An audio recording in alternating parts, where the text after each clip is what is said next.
mom, and maybe there was a convention in Chicago and I had a family member there, I'd go. Well, I started meeting all these wonderful people, and that really has kept it alive for me too. So it's really that job was a gift from God. And it just continues to keep giving. I'm meeting people like you and just people all over the world. It's very special. And Sarah, starting back, baby, back, let's take you back to the start now. Back in 1978, you would have been a young sort of actress, learning the sort of ropes. I imagine that this was a big break for you, a big opportunity for you. And tell me, when that opportunity did arise for you and you heard the names of Lorne Greene, for example, John Kylkus, these were big established stars. Let's put a Yeah. face on it. Lorne Greene was a big star, and the Yes. people might these days might know who he is. With time, and obviously he's been deceased, God forbid, for a good number of years now. And Yeah. John Kylkus, these were the sort of big stars attached to the premises. Everyone will probably hear the name Dirk Benedict and Dirk Benedict, and now Dirk Benedict is the big sort of massive star. But Dirk Benedict was in your shoes back in 1978 as well. Yes. Yes. Yeah. Well, it was such a miracle. I had just been placed under contract to Universal Studios. I'd graduated from university, went to Penn State University, Pennsylvania State University, and I moved to New York and I had an audition on my birthday. And I Mhm. was put under contract to Universal. And then 2 to 3 weeks later, I was flown to Los Angeles. And then somehow I got that audition. And so I was a Universal contract player. And I went in to audition for this role, and I think I had maybe 2 lines. I think I had to say, red alert, 100 microns in closing, something like that. So I walked into Glenn Larson's office, and there were many, many producers, and they were all kind of sitting in a semicircle with Glenn at his big desk at the very end. And so I took it very seriously, of course, and I said my lines into my hand. And it was like 100 microns in closing, 99 microns in closing. And I said, red alert, red alert. And then after I finished, I looked up at everybody and we just burst out laughing. It was really kind of funny. And I got the job. And what an amazing experience. And so every time as a contract player, I was doing other television shows. And then whenever they needed me, I was just put on my spacesuit and go onto the set. And I just loved everyone that I worked with. I was so young and impressionable, and everybody was so kind to me. Terry Carter, who we lost this year. Terry was just my greatest buddy. And throughout the last many years, he's just was such a great friend. He still is a great friend because he's right here. And Richard Hatch, and oh, goodness sakes, Lorette Spang McCook. Oh, I love her so much. And Annie Lockhart. I just love everyone from that show. It was an amazing, and Lorne Greene. Oh my goodness. On my birthday, the whole cast, it seemed, we went to a restaurant in Universal City and celebrated my birthday. And then Lauren invited us all to his house at Christmas for a Christmas party. So you can imagine, I had a blast. It was such a privilege. And even though I'm not that smart, I was smart enough to know that this was a really, really amazing opportunity. I suppose, Sarah, back in the 1970s, late 70s, sort of TV, big sort of series, they were big productions. They could go on for 8, 9, 10 months of the year. And you mentioned you were a contract player with Universal as well, so you were doing other TV shows. And was Yes. there ever a clash, or was there always time for your schedule when Battlestar wanted you? Was it always like, I'm here and ready? Was that always the priority, or was there times when they wanted you for an episode where you were on another TV series or shooting? Was there ever a sort of clash? Because I imagine being a Universal player, there was opportunities left, right, and center. You weren't, dare I say, the main cast. So were there times Right. for you to say that you said, "Listen, maybe come back to me a week or two. I'm just finishing this project up now at the moment," or? Never. I'll tell you why. Because the people that were in charge of the contract system at that time, and I was the very last to go, Sharon Gless and myself were the very last two Universal contract players. But Eleanor Kilgallen, who was in New York, and she originally signed me, and then Monique James in Los Angeles. And those women were brilliant. So if there had been any scheduling problems, they would have worked it out, and I sure wouldn't have known. So I did a lot of theater too at that time, which they allowed me to do. And I worked with Sir Tony Richardson and Gower Champion, and I did some really wonderful plays. And they were so gracious to let me also do that. But I never had a scheduling issue, and anytime I was able to be on set was so marvelous. I remember one time because I liked those braids. And this was before Carrie Fisher did her little looped hairdo. And I had my braids and I really liked it. And then one day we were shooting and I was on the bridge. And then suddenly in the middle of a take, someone came over, well, a hairstylist, and undid my braids. And she said, they want you to have long flowing hair. And I thought, oh, darn. But oh well, it was the 70s. And tell us that studio of Battlestar Galactica in Universal Studios, because Yes. it was a big production, and by God, from what I hear, was a big, massive sort of set as well, in terms of no expense was sort of spared. As a Yeah. young actress, were you sort of, do you almost, what, dare I say, make believe? Or did it become reality when you got to see the size of scale? Because let's our audience know we live in today's world, which is a world of green screen and all that. That concept was not around or never in the mind of anyone, let alone back in the late 70s, early 80s. So when you walked onto this sort of set, were you sort of blown away? Did you almost feel that you were in a different planet, dare I say? Oh, absolutely. It was an amazing set. It was a huge set, and it was so impressive and it was so realistic. So, for any actor, the thing that grounds you is kind of your surroundings. So, it made it very, very easy to believe that you were on that battleship. Um, and it just it was so it was a little high pressured.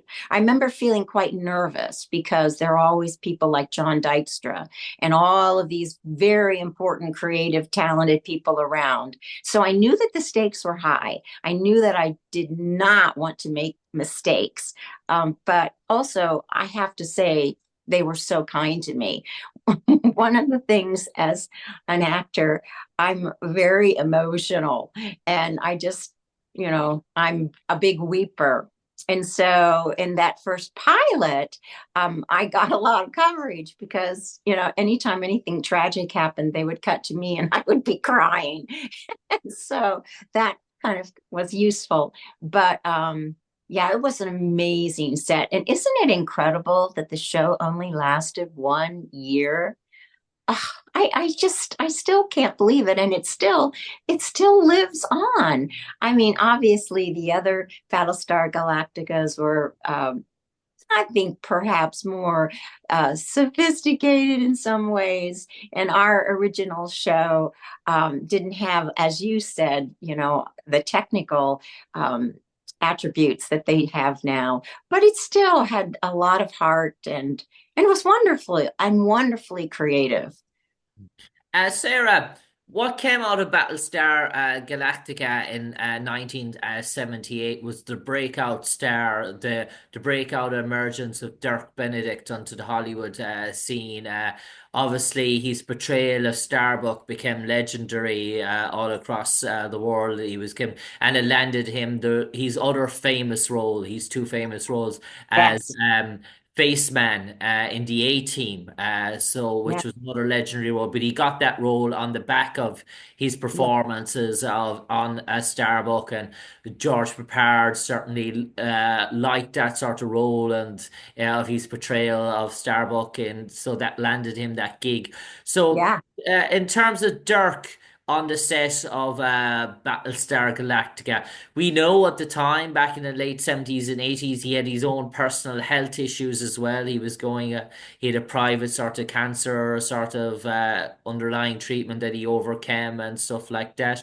Tell mhm, me, there's an awful lot of stories about Dirk being a sort of a quiet man when the cameras aren't rolling, a man that keeps to himself, a man that's very sort of timid and doesn't really show that sort of that in your face machoism, that draw that he's known for in his portrayal yes. as Starbuck and Faceman. How did you find Dirk Benedict or your Pats ever meet?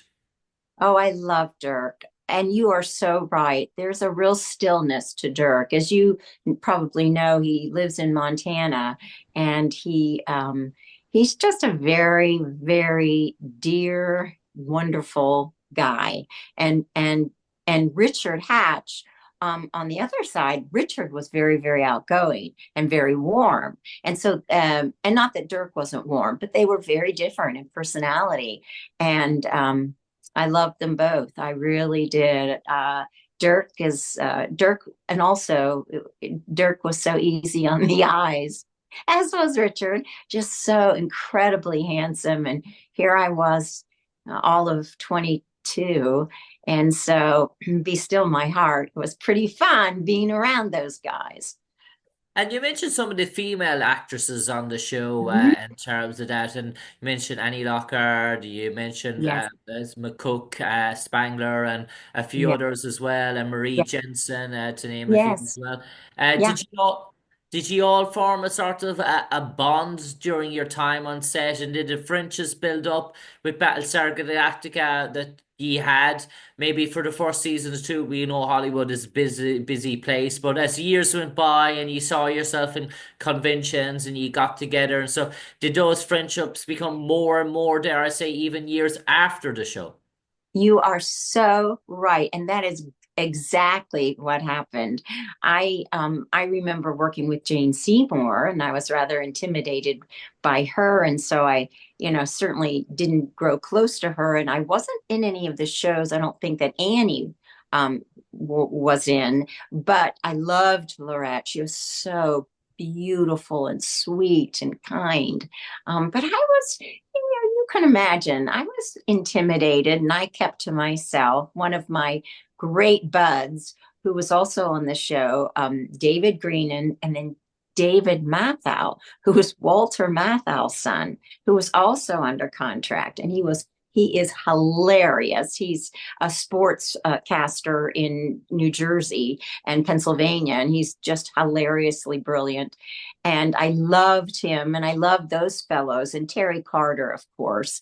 But as far as Lorette goes and Annie, you are so right. I have just grown to love these girls like sisters. And I'm so excited in June. Annie and Loretta and I, we go to conventions and they call us the Battlestar Babes.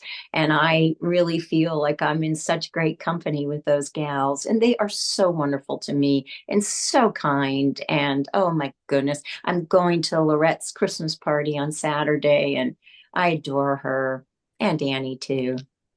Oh, fantastic. That's great to hear. We mentioned that even after 50 years, you're still going to a Christmas party of one of your former castmates. Oh, you're going to make me It's cry. Yes, fantastic. that's right. And Sarah, dare I say, when we think of Broadway and we think of theatre and we think of the 50s and 60s, and obviously one of the lead main roles of this series, carrying the weight of the show, was Lorne Greene in the role of Yes, Adama. He was the big name attached to this project with an awful lot of young, up and coming actors. yeah, He was the sort of main lead that was sort of lead that sort of yeah. show. How did he embrace that? Was he sort of did he take that in his stride, or was there times when the pressure weighed on him, or did you almost feel that he was in his element? The more association that he got in terms of that being show, that was something that was just off a ducks off a water's back, as the saying goes. You're correct. It was just, he was in his element. He was such a gentleman. He was so kind. Everyone respected him.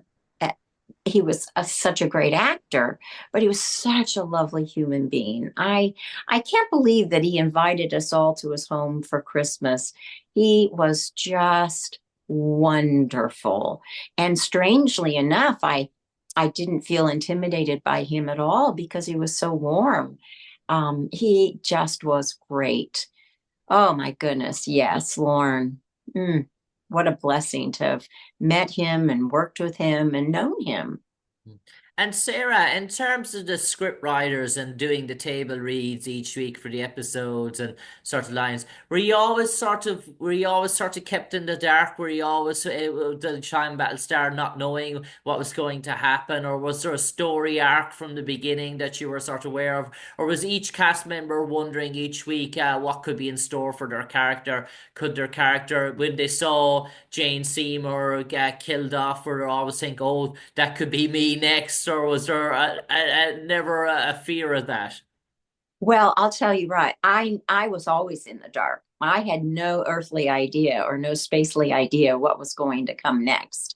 And I'm not sure if Richard or Lorette or Dirk, I don't know if that's a really good question. I might ask that of Lorette. I don't know. But I will say that I think that part of the challenge with that show, there were so many incredibly creative, talented people that I think that maybe there were a lot of hooks making the stew. And so I think a lot of things maybe were up in the air or weren't disclosed or were discussed. So I think that was maybe part of the issue because that show should have gone for years and had such great potential. But I never knew anything. I literally would get my script the night before, and then I would go in and, you know, red alert, red alert. So not sure about the other actors. Tell me about these Cylons back in. We know what the 2005 versions of the Cylons were, but back in the 1970s, dare I say, were they sort of automated robots? Were there people within those costumes? Were there people actually inside of those costumes, and the heat sort of and the sweat pouring out of them, sort of doing those sort of movements, or was it automated robots or someone behind the screen moving a joystick left and right? No, there were people in there.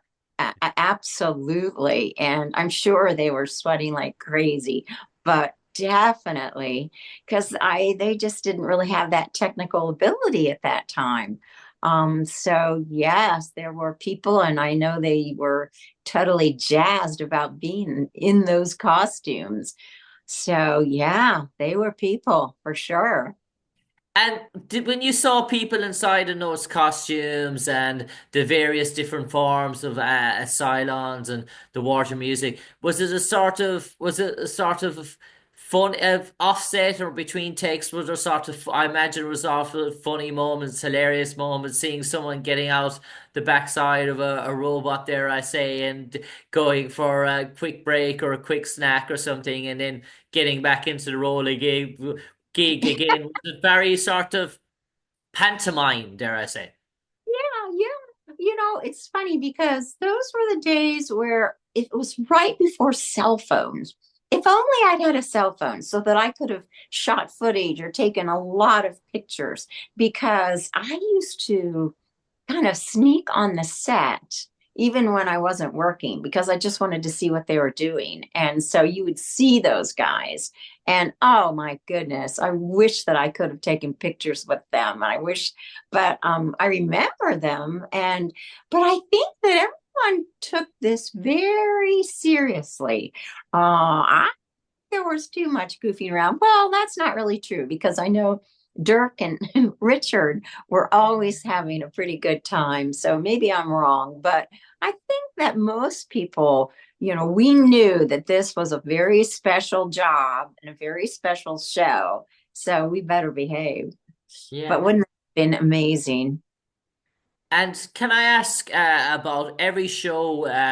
The popularity is based on we have the good guys, but we also have the arch villain as well. And John Yes, Kylkus played the arch yes, villain, Countess Baltar as well, and he yes. played him as a conniving, cunning, sort of manipulative man. And dare I say, did your paths ever meet or cross on set, or what were your interactions with John Kyltus? Because he was the other big star. He was while the pro and the fans' choice was Lorne Greene, the antagonist was John Kylkus. So they had to have a big personality to go up against Lorne Greene. Yes, I do remember chatting with him. He was great. And I remember talking, I was so passionate about the theater at that time. And I just remember talking to him about his theatrical experiences. And of course, he was absolutely wonderful and very, very kind. So many of the actors, I remember when Fred Astaire was a guest star, and just kind of watching and just wanting to hear everything that was going on. And that was the same with John. He was just great. He was a great guy. Okay. And I suppose, Sarah Rush, before I come to you for a final closement about another motivation of yours, if you had sort of one lasting story or one sort of precious memory to you, maybe it's a funny moment, maybe it's a day or something that maybe that's unique to you from your time on Battlestar Galactica. Maybe it was an interaction with a fellow cast member or something that just sort of that you would like to give your sentiment on, what would that be? What would stand into your mind when you think, oh, that makes me laugh even to this day, or oh, I got an earful or a bashful from someone there that frightened me at the time, but now I laugh at it when I think about it. Well, I actually do. I do remember when we did the wedding scene, and Jane Seymour, who was great, but I was kind of terrified of her, which is so silly because if I would run into her now, I'm sure she's so lovely, such a lovely gal. But at that time, I was just a little peon. But during the wedding scene, I got emotional and I had little tears. And I remember her going by me and saying, "Oh, Sarah, our little actress." And I thought, oh no, maybe that's not a good thing.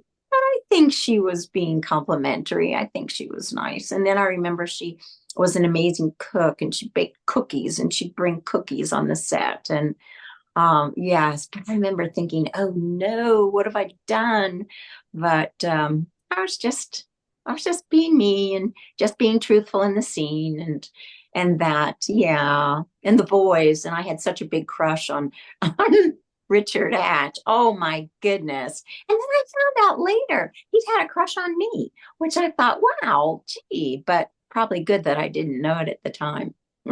Okay. Oh, And Sarah, one more thing. The character Rigel, yes. how did you want to how did you want to portray her, or how did you want to bring her to life from the page? Oh, thank you for asking that. One of the things that I felt very strongly about was because this took place in the future and in space, I wanted her to be someone who was very relatable and very human. A lot of times when I go to these conventions, and a lot of the people that loved that show, and they were a little younger than me, and they very much related to my character. Like I was the girl next door.